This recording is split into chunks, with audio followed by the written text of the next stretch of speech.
नवी मुंबई महानगरपालिका शाळांच्या गणवेशावरून आता नवा वाद उफाळून आलाय। महिला बचत गटांना गणवेश शिवण्याचं काम देण्याचा प्रस्ताव मांडला गेला असला तरीही विद्यार्थ्यांना वेळेत गणवेश मिळणार का, यावर आता मोठं प्रश्नचिन्ह उभं राहिलंय। महापौर सुजाता पाटील यांनी स्पष्ट केलंय की पालिकेच्या शाळांमध्ये बहुतांश विद्यार्थी हे आर्थिकदृष्ट्या दुर्बल कुटुंबातील आहेत, त्यामुळे शाळा सुरू होताच म्हणजेच 16 जूनच्या पहिल्याच आठवड्यात विद्यार्थ्यांना गणवेश मिळणं अत्यंत गरजेचं आहे। मात्र प्रशासनासमोर मोठा पेच आहे। महिला सक्षमीकरणासाठी बचत गटांना काम देणं चांगलंच आहे, पण घरगुती जबाबदाऱ्या सांभाळणाऱ्या या महिलांना एवढ्या कमी वेळेत हजारो गणवेश शिवणं शक्य होईल का, हाच खरा प्रश्न आहे। त्यामुळे विद्यार्थ्यांचं नुकसान टाळण्यासाठी यंदा विद्यमान पुरवठादारांकडूनच गणवेश घेण्याचा विचार सुरू आहे। महिला बचत गटांसाठी मात्र पुढच्या वर्षीपासून योग्य नियोजन करून रोजगाराची संधी दिली जाईल असं प्रशासनानं स्पष्ट केलंय। थोडक्यात सांगायचं तर सध्या प्राधान्य केवळ विद्यार्थ्यांना आणि त्यांच्या गणवेशालाच। महानगरपालिकेच्या शाळांमध्ये जे विद्यार्थी येतात ते सर्वसामान्य घरातले गोरगरिबाची मुलं असतात आणि आपण महानगरपालिकेच्या शाळांमध्ये सर्वांना गणवेश म्हणजे शाळेमध्ये प्रत्येक शाळेमध्ये गणवेश का असतो तर सगळी मुलं एकाच स्तराची सर्वसमावेशक वाटावी म्हणून। आणि गणवेश मुलांना नेहमी 16 जूनला शाळा सुरू व्हायच्या पहिल्या दिवशी म्हणजे पहिल्या आठवड्यात दिला जातो। आता ज्या पद्धतीने तो ठराव आणलेला त्या पद्धतीने महिला बचत गटांना ते काम द्यावं असं त्याच्यात होतं। पण म्हणजे महिला सक्षमीकरण जे आपण म्हणतो आणि मी नेहमी म्हणते की महिला कधी सक्षम होतील जेव्हा ते आर्थिकदृष्ट्या स्वावलंबी होतील आणि खऱ्या अर्थाने महिलांना अशा पद्धतीचं काम दिलं तर महिला नक्कीच सक्षम होतील। पण एखादं काम त्यांना देताना आता आपण 16 जूनचं जर म्हणजे 16 जूनपासून 20 जूनपर्यंत जर प्रत्येक शाळेमध्ये गणवेश द्यायचे सांगितलं तर ह्या महिला बचत गटांना एवढं काम शक्य होणार आहे का?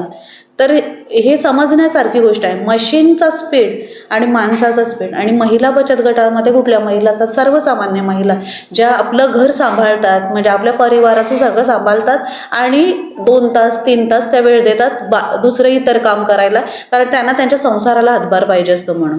मग अशा महिलांना दिवसाला 2 ते 3 तास काम करून एवढी मोठी ऑर्डर पूर्ण करणे शक्य आहे का?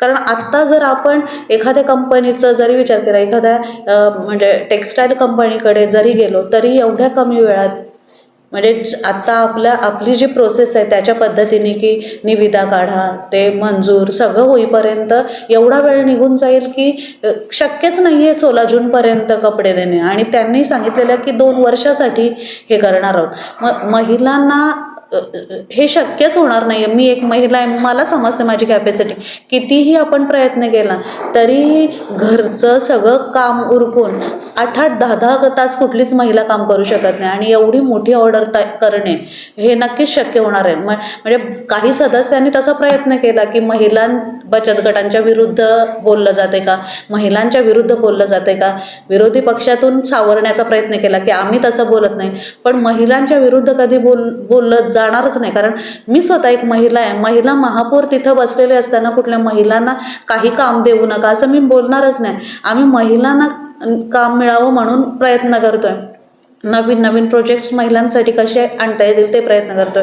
आपला परिवहनचा उपक्रम आम्ही आताच महिलांसाठी आणला, त्याचबरोबर जे CBDला आपलं टाकाऊ कपड्यांपासून वस्तू बनवण्यात तो उपक्रम आम्ही आता कुक्षेतमध्ये घेतो आणि त्याच्यानंतर पूर्ण नवी मुंबईत प्रत्येक विभागात म्हणजे जिथं जिथं सक्षमीकरण केंद्र विभागनीय आहे तिथं तो घ्यायचा प्रयत्न करू आणि त्याच लखपती दिदी योजनेअंतर्गत जास्तीत जास्त महिलांना कसं काम मिळेल घरच्या घरी बसून त्यासाठीही प्रयत्न सुरू आहेत। मग असं असताना एक टेलरिंगचं काम जे बऱ्याच महिला ते काम जाणतात तर ते देण्याचं, कारण कसं एक तर अजूनपर्यंत पालिकेच्या माध्यमातून कपड्याचं सिलेक्शन नाही आहे। म्हणजे कपडे जे शिवायला आता एखाद्या टेक्स्टाईल कंपनीकडे दिलं तर ते एका दिवसात ते सिलेक्शन सगळं करतील, पण महिलांना जर काम द्यायचं आहे, किती महिलांची एका महिलेची किती युनिफॉर्म शिवायची कॅपॅसिटी आहे, 40 शिवणार आहे 50 शिवणार आहे, मग तेवढं मटेरियल त्यांना पोचवायला लागेल।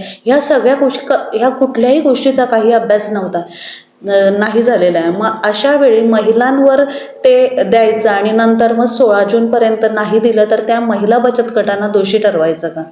तर अशा पद्धतीने आता हे चांगली गोष्ट आहे। मागे पण आपण जे शाळांच्या माध्यमातून पोषक आहार ते विचारलेलं की महिला बचत गट कुठले तयार आहेत का हे पोषक आहार बनवायला. तर त्यामध्ये पण महिलांचेच मंडळ काम करतात.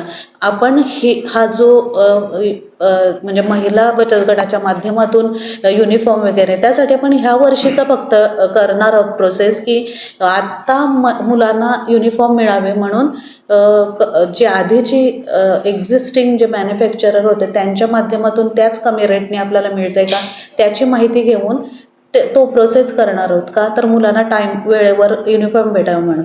आणि महिला बचत गटाचा राहिला विषय तर त्यासाठी आपण एकाच वर्षीचे घेतलं. पुढच्या वर्षी हीच गोष्ट आपण जर म्हणजे आधीच सुरू केली नोव्हेंबर डिसेंबरपासूनच की महिलांना 5 ते 6 महिन्याचा वेळ दिला तर त्या करू शकतात. आणि ह्यात 114 बचत गट काहीतरी त्यांनी घेतल्यात. आपल्या नवी मुंबई महानगरपालिकेमध्ये 5,000हून अधिक बचत गट आहेत आणि प्रत्येक बचत गटातल्या म्हणजे आता आमच्या प्रभागात जे बचत गट आहेत मला माहीत आहे प्रत्येक बचत गटात कमीत कमी 5 ते 6 महिला टेलरिंगचं काम जाणतात.